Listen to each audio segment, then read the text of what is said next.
আমরা যে প্রকল্পটাতে হ্যাঁ বলেছি সেই প্রকল্পটা কাগজে পত্রে এখনও লেখা আছে 1 জানুয়ারি 2026 থেকে শুরু হবে। সেই প্রকল্পতে কত টাকা আসবে, কতটা অর্থায়ন হবে, শর্ত কি হবে, এগুলো নিয়ে বাংলাদেশ সরকার এখন চীন সরকারের সাথে কথা বলছে। কাজে ওই আলাপ আলোচনা শেষ না হলে কতটুকুন টাকা এটা আসলে বলা যাবে না, কারণ সরকার হয়তো কাজটা একটা ফেজে না করে 2 ফেজেও করতে পারে। চীনা সরকার হয়তো টাকা দেওয়ার পদ্ধতিটা অন্যরকমও ভাবতে পারে, কাজে ওই জন্য টাকার অ্যামাউন্টটা এখন বলা যাচ্ছে না। এই প্রকল্পের ভিতরে ভারতের সাথে আগের সরকারের কি একটা আসলে কিছু ছিল, এখন যে নতুন করে চীনের সাথে কি পরিকল্পনা, এখানে প্রায়োরিটি কি আপনার পরিকল্পনা?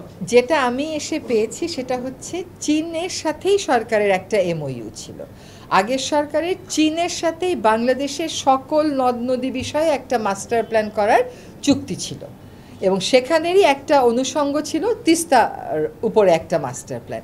এবং এই যে মাস্টার প্ল্যানটা, এই মাস্টার প্ল্যানটা আগের সরকারের আমলেই অনুমোদিত একটা মাস্টার প্ল্যান।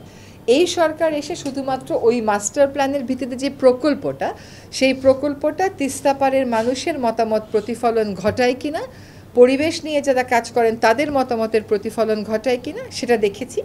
সেই জন্য আমরা মাঠ পর্যায়ে 5টা পাবলিক কনসালটেশন করেছি, করে আমাদের কিছু প্রস্তাবনা ছিল, কিছু সংশোধন ছিল, সেটা আমরা চায়না সরকারকে দিয়েছি।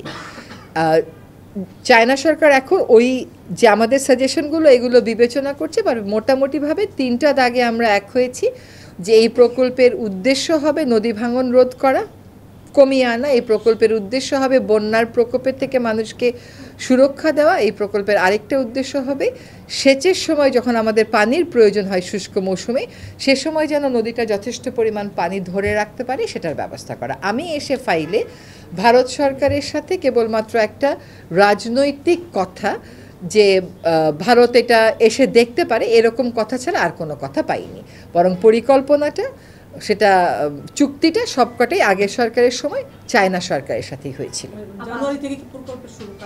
আমাদের প্রস্তাবিত তারিখ হচ্ছে জানুয়ারি 1, 2026। এখন এই পুরো প্রক্রিয়াটা কতটা সময় নেয় তার উপর সব কিছু নির্ভর করবে। আমরা 10 বছরের কথা বলেছি, প্রথম 5 বছর, তারপর সেটার মূল্যায়ন করে আবার পরের 5 বছর, আর এই 5 বছরের মধ্যেও 3 বছরের মাথায় আমরা একটা মিড টার্ম পর্যালোচনার কথা বলেছি।